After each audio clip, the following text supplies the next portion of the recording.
مشکل ما سنت خوی من بزن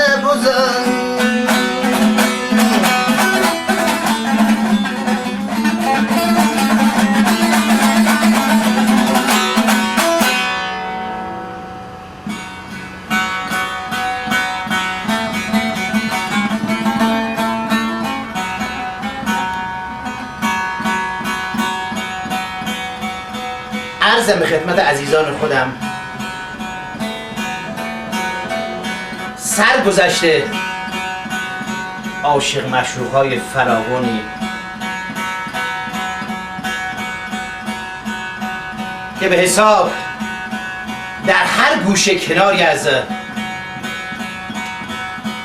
مملکتمون رخ داد به مثل سردار وز سردار کرمانش زمان بود و مثل خداوردی سردار سرداری بود که در منطقه گیلان به مثل ننه گل محمد که به حساب سرداری بود در کجا؟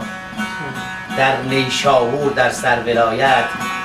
ججوخان سرداری بود خیلی سرداری به حساب قوی و زبردست در درگز.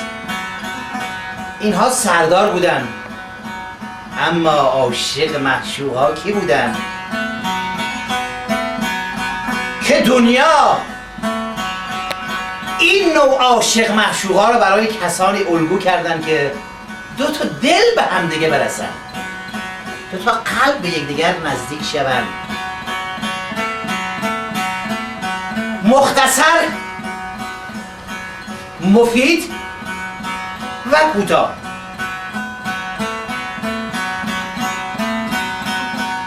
زمانی که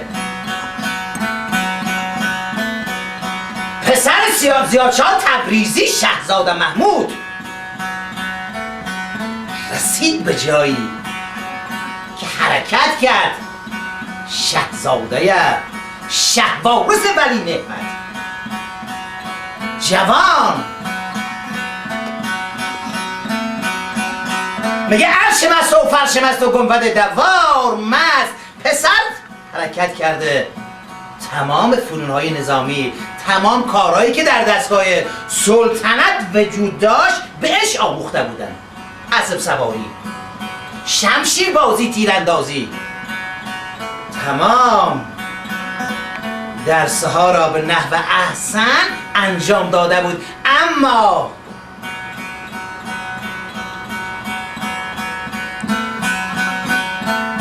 روزی از روزها با پدر بردش گفت آقا جان. گفت بله. گفت میخوام در بشم به پنجشت بیابان. گفت به دیده منت. وزیری داشت صدا زد، گفت وزیر جان. گفت جانا. گفت داری؟ گفت نخیر. گفت پسرمو برمداری تمام پنجدشت بیابان جاهایی که میخواد بهش نشون بدین نشون بده. غروب کی شد سعی و سالم اینو برگردون به من تحویل.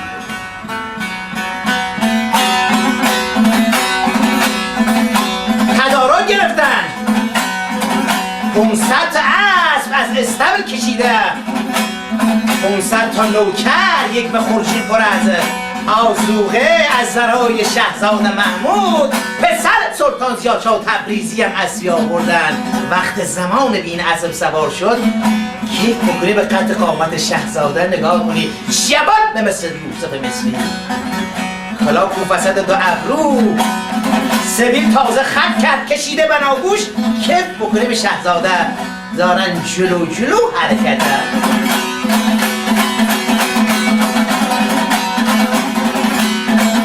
پسر پرنده‌ای داره به اسم ترلان. اینم با خودش برداشته در یک قفس طلا، یک قفس سیمی ساخته. این ترلانم داخل این قفس. کار این ترلان چیه؟ شکارچی پرنده صید میکنه. آموزش دیده پسر با خودش برداشت. رسیدن سر اولنگزار چمنزاری خوشباد هوا، نگاه کردن ضربه کرد. وزیر برداشت گفت محمود جان. گفت جانا. گفت در قفس بسا ترلان باز کن، بذار بره چند تا کپکی شکار کنه صید کنه برگرده. در این قفس رو باز کرد. کبکا به طرف راست، به طرف یمین، اما ترلان پرنده پسر قبل زمین رو گرفت از نظر پسر.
این سرگذشت عاشق معشوق خدمت دو تا دانشجوی عزیز،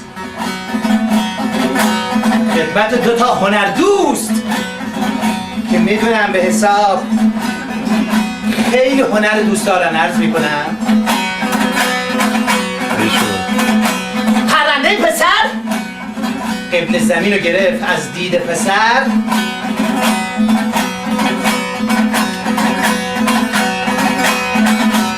گم شد، خودش به کوی گرفت، خودش کشید به کنگره این کوه. پسر برداشت گفت آی وزیر جان، گفت جان خود چرا اینجوری؟ گفت کارش اینجوری نبود، خیلی این طبع حساب ترلان کارش به نحو احسن انجام داد.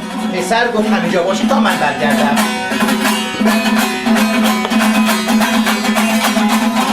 وزیر گفت من با تو میام. گفت احمدا. وکیل همچنین گفت من از قدیم و ندیم بگن پرنده ترلان هر شهزاده‌ای خواسته باشه از نظر پسر مفقود بشه یا به حساب گم بشه یا خوشبختیست یا بدبختی. من باید برم دنبال بختم ببینم این بخت به من چه خواهد رو آورد. شهزاده محمود به اسبش سوار شد، تازیانه به کپل اسب تیزی تیز باده باد پشت سر این ترلان. خودش به کوهی بلند گرفت، اسب پسر خیلی به حساب اسب خوب از نظر راه مثل مانند نداشت. پشت سر این هی اینجا هی اینجا، کم کم سیاهی شب همه جا را فرا گرفت.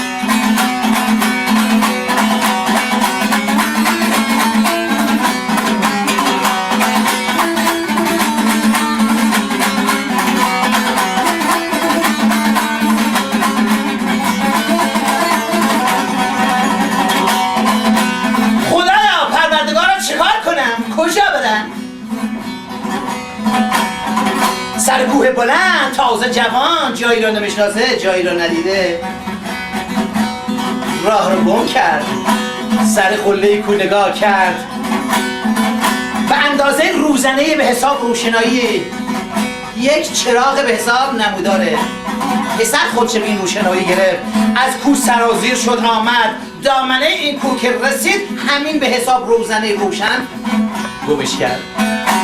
خدایا کجا برم؟ نهر آبیه، جوب آبی خودش دم این جوب گرفت، یواش یواش یواش آمد رسید تا سر منبع این آب.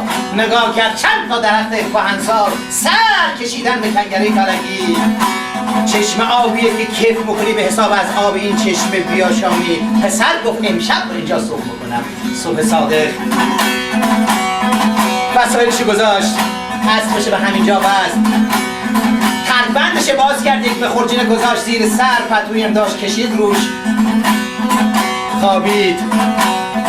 در عالم خواب چیزای خواب دید. صبح صادق حرکت کرد، همین چشمه که اینجا بود وضو ساخت، دوره کرد نماز حاجات، نمازش تموم کرد، دست به درگاه پروردگار عالم. آی خودت که دریای سخاوتی، آی خدا تو که دریای شجاعتی، آی خدا تو که دریای مروتی، دست به درگاه پروردگار عالم داوود ثنا. یک وقت نگاه کرد اینجا که به حساب باقی از داخل این باغ صداهایی به گوش پسر رسید.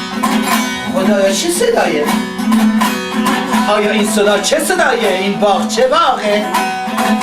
پسر کم کم یه خورده به خودش گوش کرد، نگاه کرد از داخل باغ صداهای به حساب آدمیزاد به گوش میاد. چه کار کنم؟ در باغ نگاه کرد، رفت در باغ، دید در باغ قفله. از داخل آمد، دور بر این باغ رو گشت، خواهی نخواهی رفت سر دیوار، گفت ببینم داخل این باغ چیه؟ بذار شهزاده بره رو دیوار. این باغ از کیه؟ به اسم قره‌باغ. این دختری که داخل این باغ کیه؟ زهره خانم.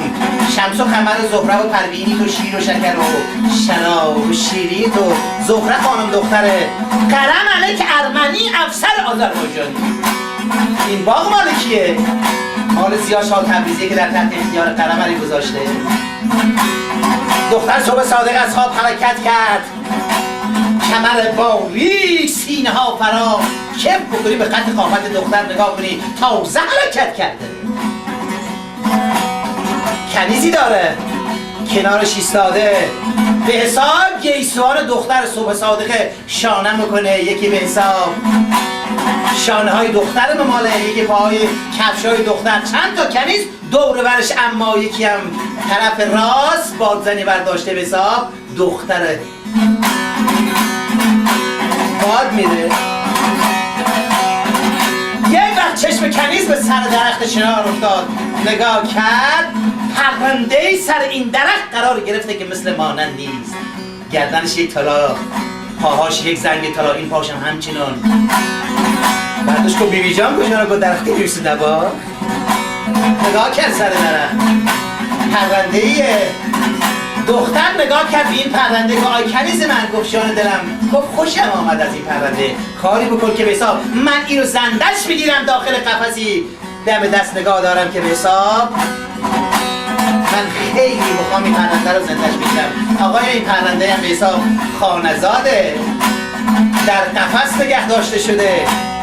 خانه‌ای دختر دستمال قرمزی برداشت، اینو به حساب بیا کرد. پرنده از بالا سرازیر شد. کجا قرار گرفت؟ کجا نشست؟ اینجا بشینه، اینجا بشینه. نشست. دختر به تنه لباس خواب لخت رو دوش دختر قرار گرفت، یک به حساب چنگیشه انداخت. بدن دختر به مثل شیشه شیراز. دختر ناراحت شد، دستور داد به کنیز که سر این پرنده رو ببرن که پسر گفت اگه الان صدام در نیارن پرندم از دستم برم. آی بعد اصلا قش و قوش بسته زوده. دختر نگاه کرد جوانی سر دیوار قرار گرفته که مثل مانند نیست. آی بیکرامت اغلان بزه باغ مثلا کینا مرسن. پسر در رفت سر دودار، سر دیوار دوتار رو برداشت، دست گداش بر آگوش بونگ آواز. چند شعر میگه بنده خدمت عزیزانم و نور چشمان خودم عرض میکنم.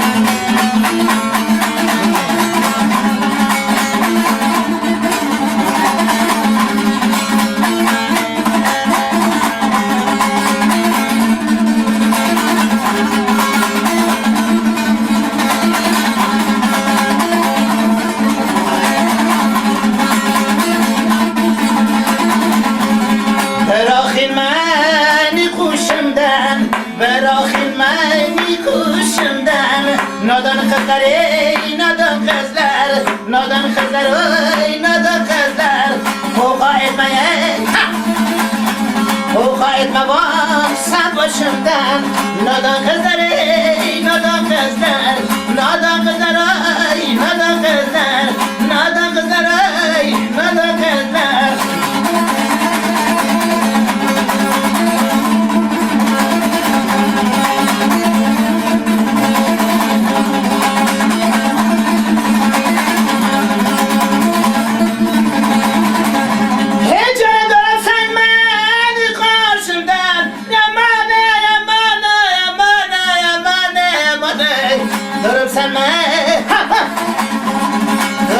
منی karşımdan Aklım afadik başımdan Aklım afadik başımdan Aklım afadik başımdan Heyran kaldım ey bu işimden ol Nadan kızlar ey nadan kızlar Nadan kızlar ey nadan kızlar Nadan kızlar ey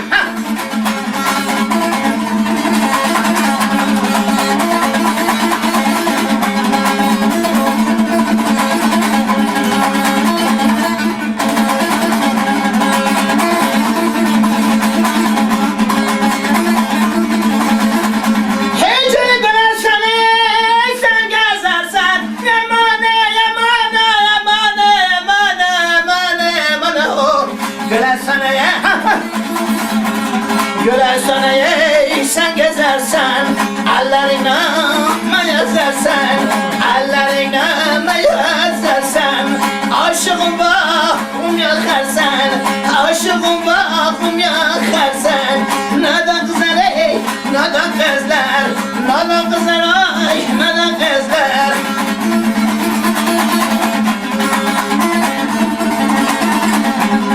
Nadan kızlar ey nadan kızlar oy Nadan kızlar ey nadan kızlar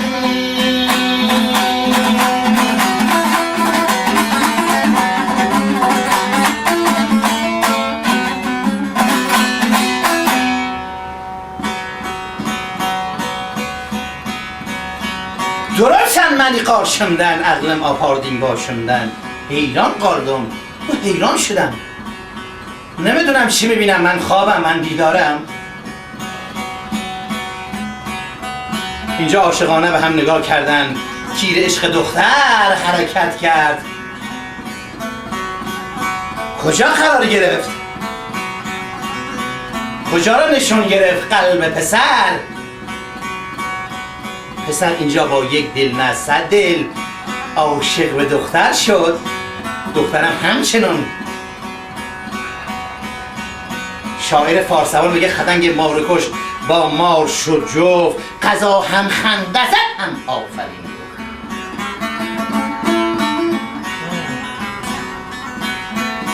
دختر برداشت گفت آگوزه می نور و باقی پارس دیزم این قوت جیگر می گوشته بعد برات چرا رفتی رو دیوار گفت بیبی جان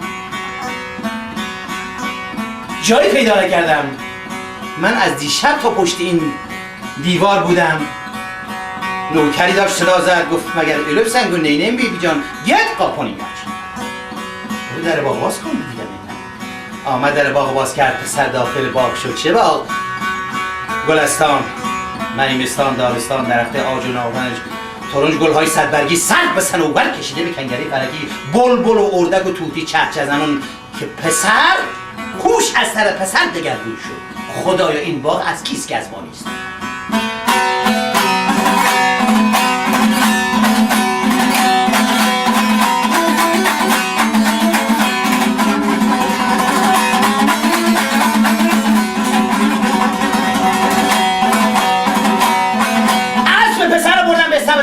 دست پسر رو گرفتن یواش یواش از پلکنون بردن جایی که دختر قرار داره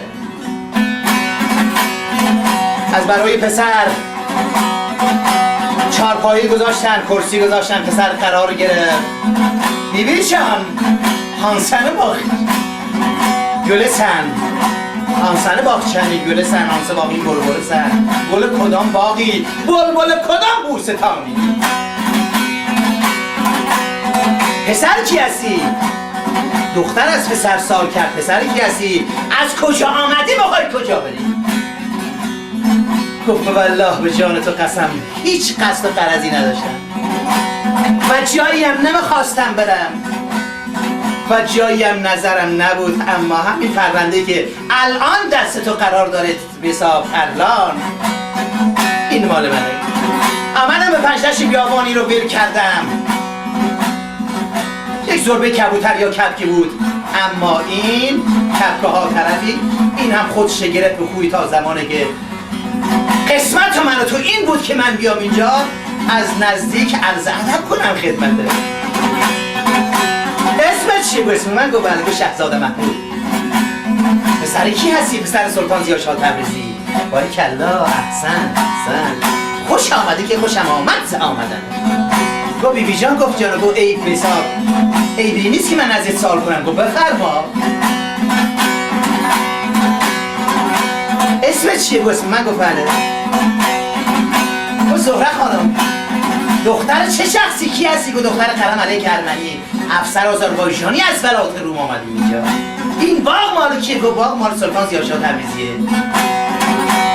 اما چون با من گفتی بعد از القصه، من خیلی اصلمندم، خیلی اصل زاده ام، خیلی اصل خوب دارم، اما من اسممو گذاشتم اصل خانم. پسر برداشت گفت خیلی خوب، چون با من گفتی بی کرامت، من بی کرم نیستم، من پسر خوبیم، با کرامتم، با فهمم، با فراستم، اما اسم من این است که به حساب اینجا در این دفتر ثبت بشه شهزاده کردم، پسر سلطان ضیاءالشاه تبریزی.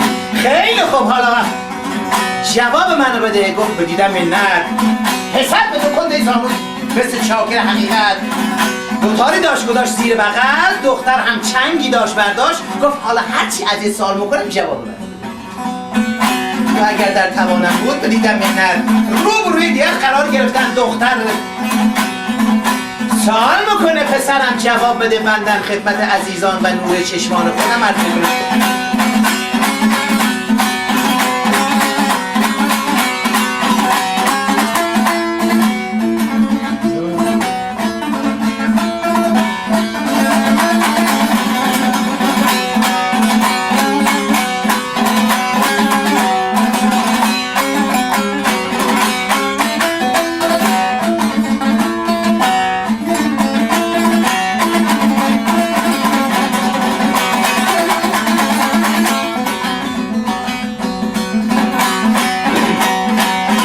گشته بی گزه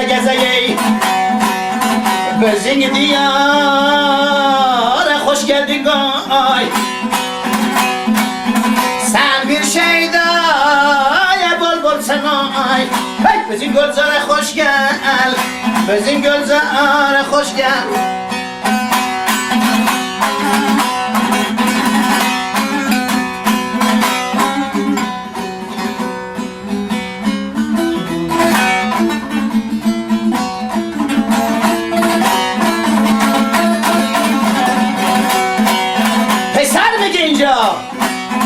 ترلانم سالدم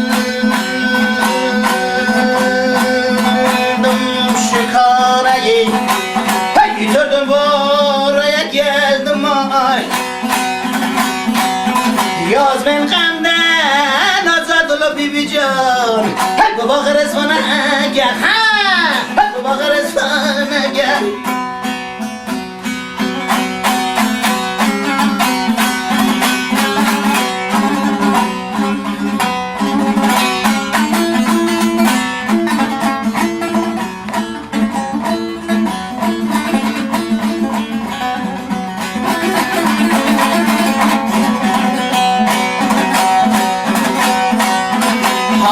باغچه‌ی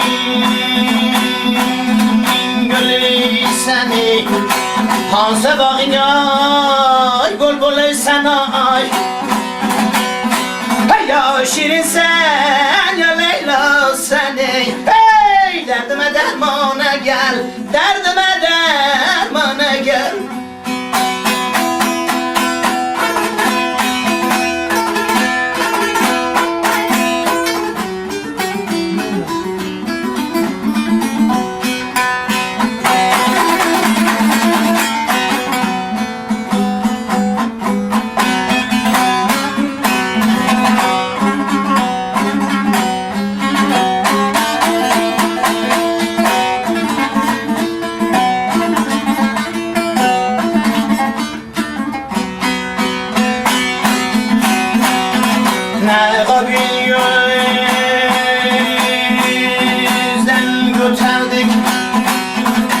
gece aklım itordun ay Tabip sen şefa göterdin derdime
ببینم دین چیه؟ گفت من؟ گفت بله. گفت بنده مسلمون نظر کرده سلطان خراسان زامن آهو صاحب بیکسه. دختر برداشت گفت هی داری بیدار. بس برای چی؟ گفت اگه ارمنی بودی ولد نمیکردم. گفت چجوری؟ گفت اینجا از برای خودم نگه داشتم، یعنی پسری مثل ماننده تو جایی ندیدم. پسر از دختر آی اصل جان آی گوزمین نوره و باقمی پاولس دیزمین قوت چیگر میگوشسته.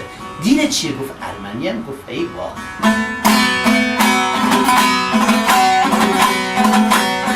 گفت تا الانم که باید تکلم کردم با خودم لطمه زدم به دینم، به علیم، به امامم، به خدایم حساب بی احترامی کردم.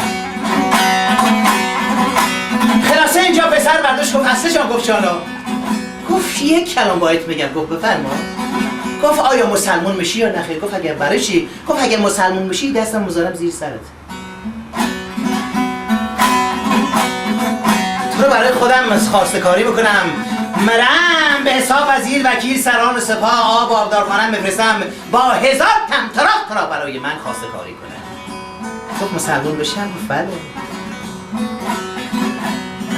گفت کرمجان. گفت شانا. گفت مدانی. گفت نخیر. گفت بیا و نکو تو بیا به دین ما. گفت نخیر. و اصل جان. گفت شانا. گفت دو تا کلمه درباره دینم میگم، اگر قبول کردی مسلمان بشو، اگه قبولم نکردی هیچ به حساب قضیه‌ای بین من و تو رخ نداده. از تو بخیر از من به سلامت. پسر به دو کند زانو قرار گرفت، دو تار گذاشت رو زانو. دختر نشسته. ببین پسر چه میگه دختر؟ گوش کنه.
ای یاسن مسلمان من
عزیزان خودم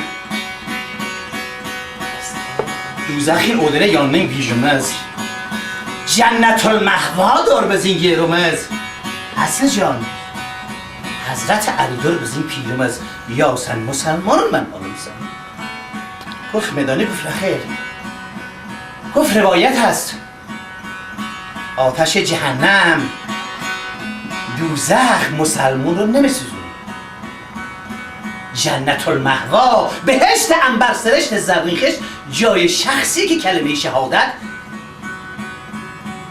به زبان جا میکنه از اینا گذشت در اول قبرش شب اول قبر علی میرسه به سر وقت مسلمون ای اون که گفتی فمن یموت یعنی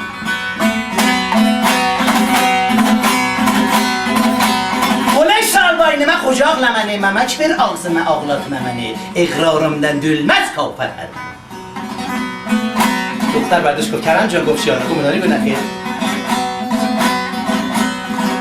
گفت به ذات پاک پروردگار عالم به اون خدایی که خالق البشر است و مهربون در زماره رو بدر است من مسلمون میشم اما شرط ها دارم و شروط گفت هر چند تا شرط داری من به دیده قبول دارم من دختر قلم ملک ارمنیم، افسر پیش بابام نبود. فردا مردم به یه طعنه نزنه، سرشکستنی نباشه برای به حساب زیاد شاه تبریزی که بگن شاهزاده محمود پسر سلطان زیاد شاه تبریزی رفت دختر ارمنی رو گرفت. مردم بشینه زیر سرت کم کم کم کم تو منو بل میکنی. گفت اصل جان گفت شانا، گفت قارا گوزللیگه داریم این چه بلیگه داریم. گفت عدیلیم خدای بیلان پیغمبری شرط بیلان دوران سیردم سنیم. گفت ذات پاک پروردگار اون پیغمبری که سرحلقه انبیاست، اون پیغمبری که محمد مصطفی است، قسم یاد بکنم تا روزی که من وجود داشته باشم دست به حساب و جز دامن تو دامن کسی دیگر رو نگیرم. دختر اینجا کلمه شهادت قبول کنه، بذار پسر اینجا 40 شبانه روز داخل باغ دختر بمونه. اما وزیر وکیل سران سپاه برگشتن به شهر، هر چه ایور اوور خدایا خبری نشد از شاهزاده. رفتن خدمت زیاد شاه تبریزی خبر دادن قبله عالم شاهزاده محمود دنبال پرونده‌اش رفت، ندیدیم که ندیدیم. ای داد بیداد وزیر یک چراغی داشتن برای روزی که به حساب تاریکی من رو روشن میکرد، اما نمیدونم باز مصلحت چیست ای خدا. پدر در شد پنجدشت بیابان، تمام جاهایی که به حساب نظر داشت همه رو به هم زد، اثری از پسر ندید. اما حکمت این بود که داخل این باغ نگرد. برگشت به فکر پسر، به قصه پسر، سر به گریبان برد. خدایا پروردگارا چه کنم کجا پیدا کنم پسر 40 شبانه روز بذار از پسر بگم خدمت عزیزان خودم 40 شبانه روز اینجا داخل باغ عیش و عشرت باغ دولت. روزی از روزها در عالم خواب پسر شاهزاده کرم به خواب دید که پدر دیلان و سیلان پنجدشت بیابان اسبی سوار بگردی صبح صادق حرکت کرد. اصلی جان گفت جانا گفت قربت ایلگی در بود. کجا؟ گفت دیشب در عالم خواب بابامو دیدم، پنجدشت بیابان تمام کشیده زیر به حساب دوربین تمام پنجدشت بیابان رو نگاه میکنه، از یمین به یسار از راست به چپ، اما اثری از من پیدا نکرد. من نگاه کردم پدرم رفت سر تل بلندی، آبی فراوان آمد و پدرم برداشت برد. دختر گفت از این منبل بازی ها برای من نبا، سیر شدیم میخوای خداحافظی کنیم. گفت عهده لیم خدایی خداحافظی کرد. گفت از سجان گفت شانا گفت به ذات پاک پروردگارم قسم یاد کردم برمیگردم، اگه برنگشتم بدان که من بی‌وفاییم. آقای فوری دختر دستور داد اسب پسر آورد از این آلقایش بگردن، یک به خورجین پر از لحن و جواهر. پسر پا به خانه رکاب به خانه زین سوار شد، خداحافظی کرد. همین که از باغ آمد بیرون دختر دست به بغل، اشکها گر گر گر گر سرازیر پشت سر پسر برگشت از رو شانه نگاه کرد، اصل خانم دست در بغل داره گریه میکنه. یوزبین دوره چرا گریه میکنی؟ پشت سر کسی، پشت سر مسافر گریه نکن که شوم نداره. پسر رکاب خالی کرد، پا رو برگردون سر هر یال از دوتار کشید. اینجا چند تا شعر به چشمان اصل خانم، به چشمایی مثل چشم بدر آهو. بنده خدمت عزیزان خودم عرض میکنم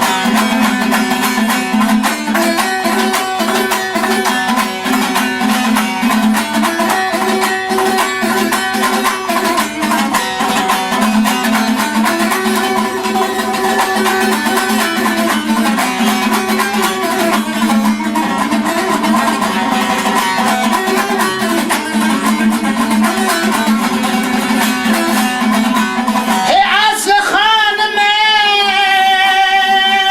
چه جا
از دختر اسبش سوار شد، تیزه تیز باده باد خودش رسان به سرزمین تبریز.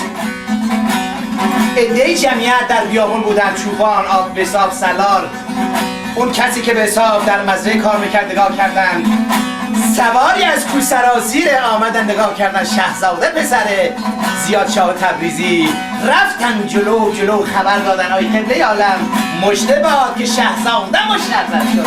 استقبال آمد به جلو بساب به استقبال پسرش یوتمن نور و باقی به پارس دیزمین قوت جیگر نشون شد. اوغل جان نه کجا رفتی؟ جواب پدر نه. اوغل جان سنه نمیلم تو ابدا. پسر جان چی شده اصلا؟ اوغل جان پسرم فقط کاری که کرد اسب داد به یعقوب لله نوکری داشت، رفت به اتاق خلص تختی داشت از طلای احمد نقره خام بز سر این تخت بخوابه. فوری دستور داد از برایش دکتر آوردن، منجم، دعانویس، رمالچی، قرعه انداز، هر شخصی هر حساب کسی هر کاری ازش می آمد به حساب بر می آمد آوردن به بالین پسر، اما درد پسر کسی نفهمید که نفهمید. مدت‌های گذشت روزی از روزها نگاه کردن درویشی خیابان، در خیابان منقبت علی لنگر زمین آسمون خونه که کیف بکنیم نگاه کنیم این درویش. اما نگاه کرد شهر تبریز، حالت غم فرور برده حالت دیگره. بارها این درویش آمده بود اینجا. این درویش کیه؟ شهزاده که از شهر دمشقه. دو تا بسا برادر بودن، احمد و محمود. احمد پسری، احمد دختری، محمودم پسری به حساب.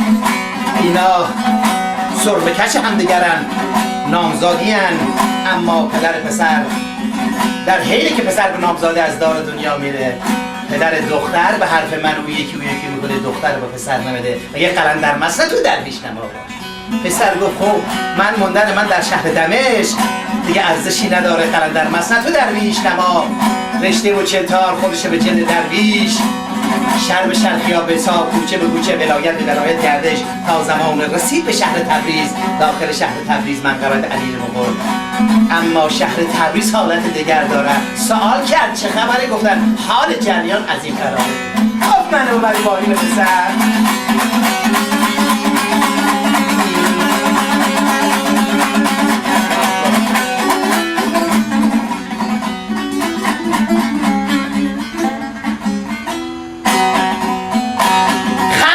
زیاد شاه تبریزی که به حساب درویش اومده میخواد درد پسر بفهمه.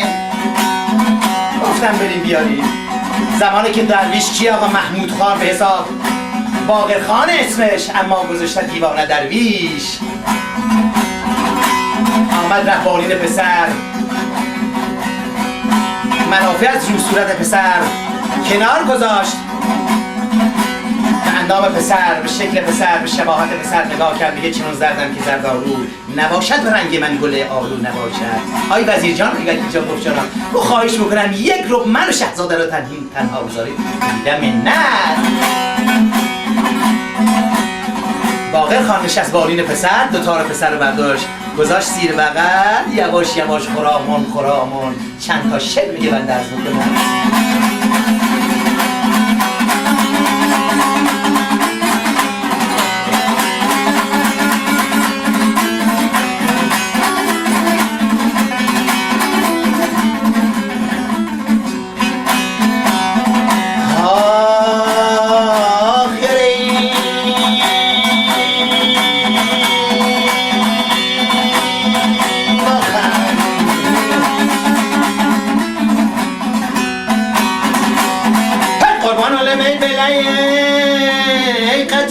محمود جامان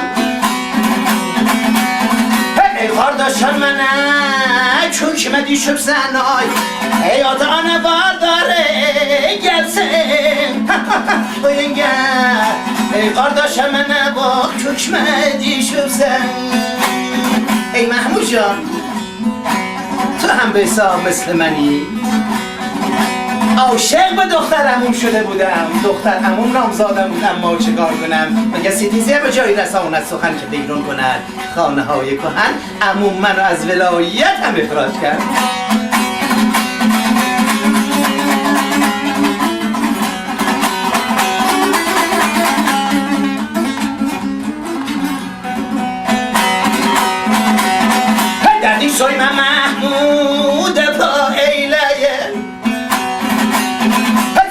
haber verin her söyleyemem. Ey başın gavtanı seni söyleyem. Ey kardeşim bana kükmedi şu sen.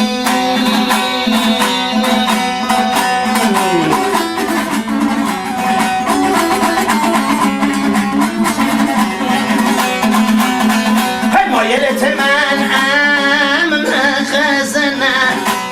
Hey amem getir rakiblerin sözüne bak. Ey atamadın namertlerin özüne. Ey kardeşim bana kükmedi şu sen.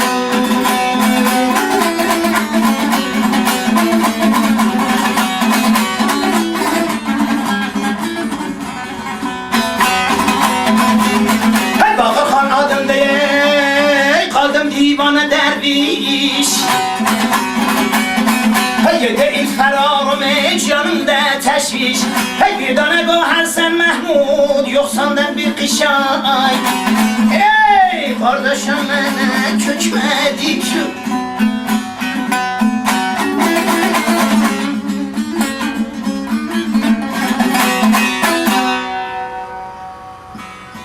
Mahmud جان باقر خان آدم ده قالدم دیوانه درویش یده ایل فرارم جانم ده تشویش 7 سال کوچه به کوچه ولایت به ولایت گردش میکنم بیردانه گوهر سن یخسان ده بیر قیش یه گوهر مونی قیشی هم نداری اما چه کار کنم که به حساب عاشق شدی. پسر حرکت کرد یواشکی قرار گرفت و سلام علیکم و علیکم السلام. محمود جان سننم البته بیر درد گروپن که درمانه یخته و دردی من خودی که درمونش پیدا نیست. گفت از برایشی؟ گفت چیزی که فتح فراوانه دختر. اما بگو ببینم کیه؟ گو دلم قوت زانوام نور چشمم شنوای گوشم هوشم نوشم تمام داخل باغ دختر قرم علیک ارمنی اصل خانم مونده. گفت ظلمت بسوز خانه خمیر این که مال خودتونه. درویش حرکت کردم خدمت خرف به حساب زیاد شاد تبریزی قبله عالم گفت بله گفت خبر دادن که محمود حرکت کرد خوشحال خورم آمد اوغل جان سننم میرفت گفت عاشقم هر اون کس عاشق است از جون نترسد که مرد از کنده و زنجیر نترسد دل عاشق به سال گرگ گشته که گرگ از هیوی چوبون نترسد.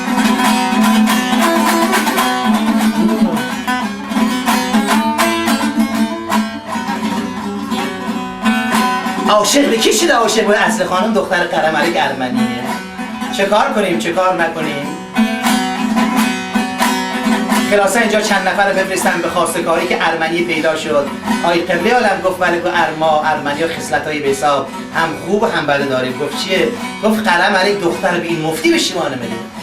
گفت باید چه کار کنم؟ گفت باید دختر و سر سفرش که شما رو مهمانداری کرد اون شما یک شب قرم علیک مهمونداری گونم شب دیگر به حساب مجددن شما رو دعوتتون میکنه شامشون و نهارشون و هرچی بود نخور سر سفره دختر ازش بخواد وگرنه دختر مفت مجانی نمیده.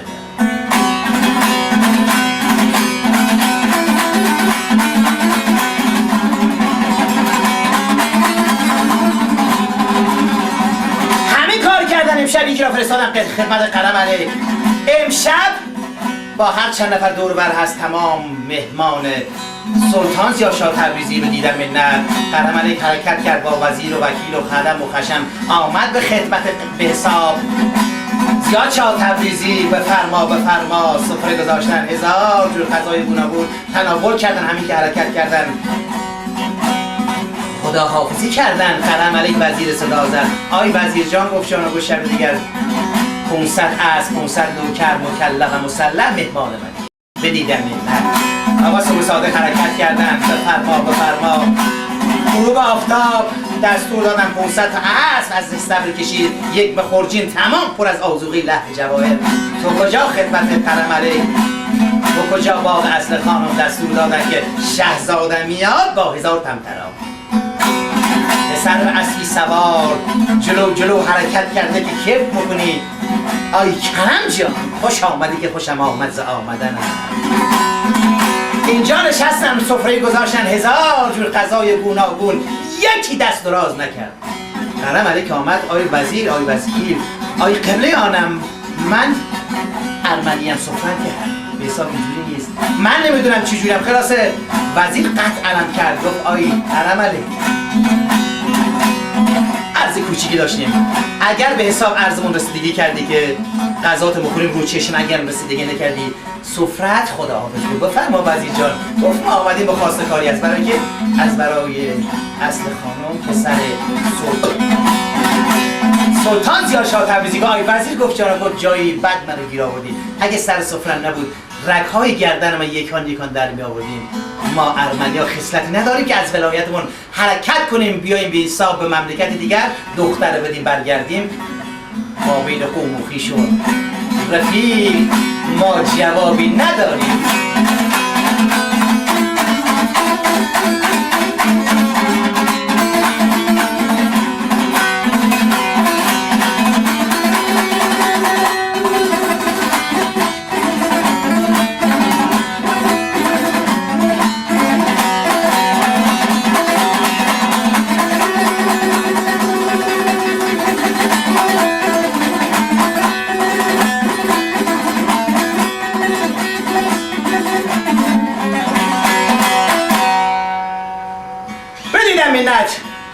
گفت دختر بخشیدم. یک شالی بود، یک روسری، یک دستمالی به حساب بخشیدمش به پسر سلطان ضیاءالشاه تبریزی. آقا فوری دستور دادن، قندای آورده بودن اینجا، قندی شکستن ما بین جمعیت، تقسیم شد، شامشان خوردن، حرکت کردن. اتاقی از برای شهزاده و دختر، مشرف به خلوت اتاق، اصل خانم به مثل خرمن گل قرار گرفت سر تخت. چنون ساختنش که اصلا اصل خانم ساختنی نبود، در کتاب نوشته اصل خانم به حساب صانعی بود، یعنی خدا ساخته بود، احتیاج نداشت که کسی بسازش یا درستش کنه یا به حساب آرایشش کنن، خودش آرایش کرده بود خدایی.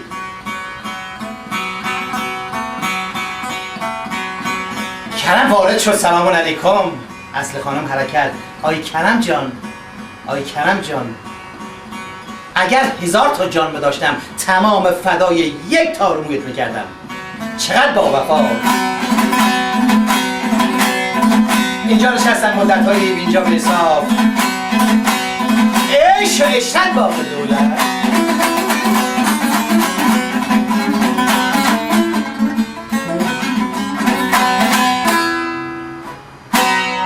منم چاکر شما هستم.